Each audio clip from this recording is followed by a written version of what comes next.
আসসালামু আলাইকুম ফ্রেন্ডস, আজকের মিনি ব্লগে আপনাদের স্বাগতম। কিছুদিন আগে আমি একটা শর্ট ব্লগ আপলোড করেছিলাম যেখানে বলছিলাম যে আমি ডেন্টাল ক্লিনিকে গিয়েছিলাম, আর আজকে হলো আমার ছোট্ট একটা সার্জারি। তাই ভাবলাম আপনাদের সাথে পুরো এক্সপিরিয়েন্সটা শেয়ার করি। প্রথমে আমি বেরিয়ে পড়লাম ক্লিনিকের দিকে। রাস্তাতে যেতে যেতে ছোট ছোট ভিউ দেখছিলাম, আর তার সাথে দেখলাম রেইনবো ইংলিশ একাডেমি যেখানে আমি পড়ছিলাম। স্কুলের দিনগুলো খুব মিস করি। তারপর ফাইনালি ক্লিনিকে পৌঁছালাম। ভিতরে ঢুকতে না ঢুকতে দেখলাম এনভায়রনমেন্টটা খুব শান্ত, কুল আর সাইলেন্ট। আমার খুব ভালো লাগছিল, একদম একটা পিসফুল ফিলিং ছিল। যখন আমি ওয়েটিং সিটে বসেছিলাম দেখলাম রুমের ডেকোরেশন সবকিছু নিট এন্ড ক্লিন।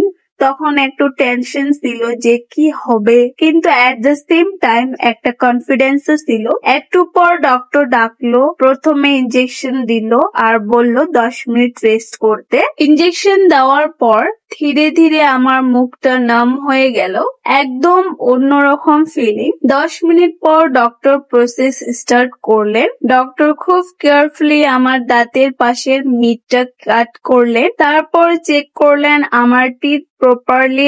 একটা টুল দিয়ে টেস্ট করলেন যাতে কোনো প্রবলেম না থাকে। সব প্রসেস ছিল খুব সুন্দরভাবে অ্যারেঞ্জ। সার্জারির মধ্যে কোথাও আমার পেন লাগেনি, কিন্তু অনেস্টলি বলছি এক্সপিরিয়েন্সটা একদম আলাদা। ফার্স্ট টাইম আমার ছোট্ট একটা সার্জারি হলো, আর সেটা ব্লগে রেকর্ড করতে পারলাম বলে অনেক ভালো লাগছিল।